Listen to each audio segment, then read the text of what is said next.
नमस्कार।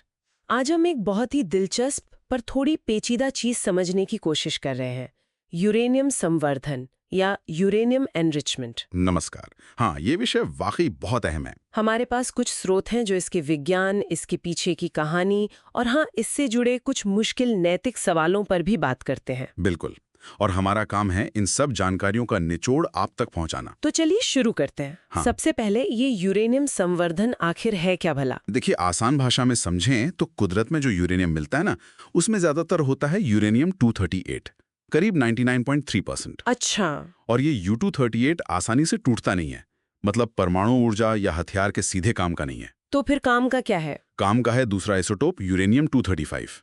लेकिन ये प्राकृतिक यूरेनियम में सिर्फ, आप अंदाजा लगाइए, 0.7% होता है। बहुत ही कम। सिर्फ 0.7%? वाकई बहुत कम। तो संवर्धन इसी 0.7% को बढ़ाने का नाम है। बिल्कुल सही। संवर्धन का मतलब है इसी U235 की मात्रा या कॉन्सेंट्रेशन को बढ़ाना। और ये U235 इतना खास क्यों है? खास इसलिए है क्योंकि यही वो आइसोटोप है जो न्यूट्रॉन टकराने पर टूटता है, जिसे हम विखंडन या फिशन कहते हैं। अच्छा, फिशन। हाँ, और इस टूटने से निकलती है जबरदस्त ऊर्जा और साथ में और न्यूट्रॉन भी। और वही न्यूट्रॉन्स फिर आगे और U235 को तोड़ते होंगे? एग्जैक्टली। इसी से बनती है चेन रिएक्शन। यही परमाणु रिएक्टर या परमाणु बम का आधार है। समझ गई। तो प्राकृतिक यूरेनियम में क्योंकि U235 इतना कम है, ये चेन रिएक्शन अपने आप नहीं चल पाती? बिल्कुल, इसीलिए उसे बढ़ाना पड़ता है।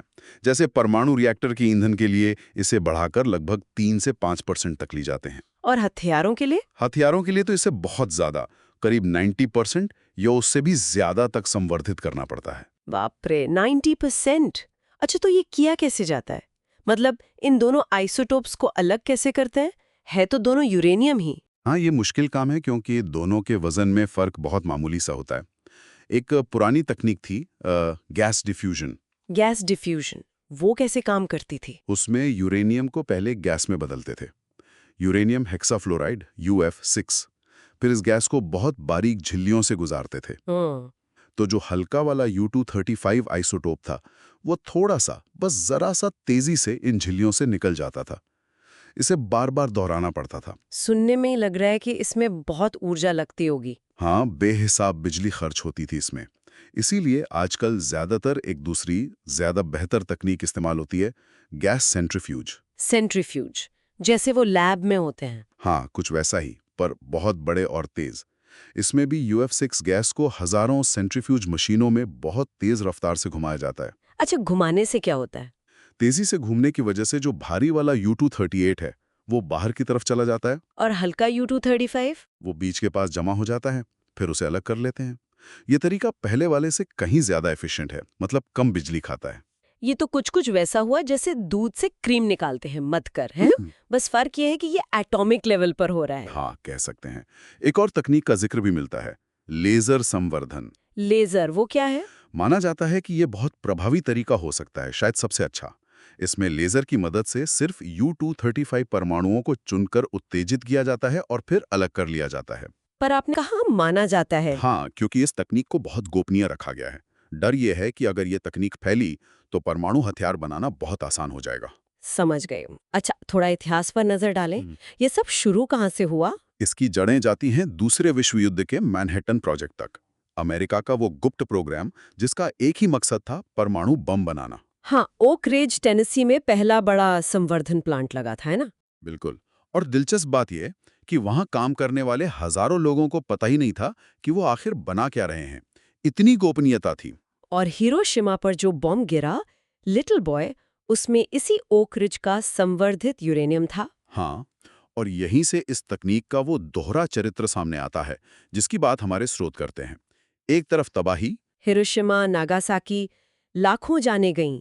फिर शीत युद्ध में हथियारों की एक अंतहीन दौर शुरू हो गई। और फिर चेर्नोबिल और फुकुशिमा जैसी दुर्घटनाएं भी हुई जिन्होंने परमाणु ऊर्जा के अपने खतरों को उजागर किया। साथ ही ये डर तो हमेशा ही बना रहता है कि कोई देश या समूह इस तकनीक का गलत इस्तेमाल न कर ले परमाणु हथियार बनाने के लिए। बिल्कुल। स्रोतों में ईरान और उत्तर कोरिया जैसे मामलों का जिक्र है जिनसे अंतर्राष्ट्रीय स्तर पर तनाव पैदा होता है। हम यहाँ सिर्फ स्रोतों का हवाला दे रहे हैं, कोई पक्ष नहीं ले रहे हैं। हाँ, ये स्पष्ट करना जरूरी है। लेकिन फिर सिक्के का दूसरा पहलू भी है। हाँ, और वो भी उतना ही महत्वपूर्ण है। यही संवर्धित यूरेनियम आज दुनिया की लगभग 10% बिजली पैदा कर रहा है, वो भी बिना कार्बन उत्सर्जन के। ये तो बहुत बड़ी बात है, खासकर क्लाइमेट चेंज के दौर में। और सिर्फ बिजली नहीं, मेडिकल आइसोटॉप्स बनते हैं इससे, जो कैंसर के निदान और इलाज में कितने जरूरी हैं। अच्छा, मेडिकल इस्तेमाल भी है। हाँ, फिर अंतरिक्ष मिशनों को पावर देने के लिए, नौसेना की पनडुब्बियों को चलाने के लिए, लिस्ट लंबी है। और अब तो वो छोटे मॉड्यूलर रिएक्टर्स SMRs की भी बात हो रही है। शायद वो ज्यादा सुरक्षित हो। हाँ, उनसे काफी उम्मीदें हैं कि वो भविष्य में ऊर्जा का एक ज्यादा टिकाऊ और सुरक्षित विकल्प बन सकते हैं। तो ये हमें उस मूल सवाल पर वापस लाता है, ये तकनीक आखिर है क्या, वरदान या अभिशाप? देखिए, यही तो वो नैतिक दुविधा है जिसकी बात स्रोत कर रहे हैं। एक ही खोज, यूरेनियम का विखंडन, इसने शहर भी जलाए और घर भी रोशन किए। इसने बीमारियां भी दी और इलाज भी। बिल्कुल। ये दिखाता है कि विज्ञान या तकनीक अपने आप में अच्छी या बुरी नहीं होती। सब कुछ इस पर निर्भर करता है कि हम यानी इंसान उसका इस्तेमाल कैसे करते हैं। हमारी नीयत क्या है, हमारी समझदारी कितनी है। तो वो आइंस्टाइन वाली बात याद आती है। हाँ, कि परमाणु की बेलगाम शक्ति ने हमारी सोच के तरीके को छोड़कर बाकी सब कुछ बदल दिया है। कितनी सही बात है। तो कुल मिला के हम कह सकते हैं कि यूरेनियम संवर्धन एक जबरदस्त शक्तिशाली तकनीक है। इसमें क्षमता तो अपार है, लेकिन खतरे भी उतने ही बड़े हैं। सही कहा। ये इंसानियत का भविष्य बनाने की ताकत भी रखती है और बिगाड़ने की भी। तो अंत में सवाल तकनीक पर नहीं, हम पर आता है। बिल्कुल। चुनाव हमारा है। क्या हम इस ज्ञान का उपयोग शांति, ऊर्जा, स्वास्थ्य और विज्ञान की तरक्की के लिए करेंगे, या इससे विनाश का हथियार बनने देंगे? और इसका जवाब शायद किसी एक व्यक्ति के पास नहीं है। नहीं, इसका जवाब हमारे सामूहिक विवेक पर, हमारी साझा समझदारी पर निर्भर करेगा। सोचने वाली बात है।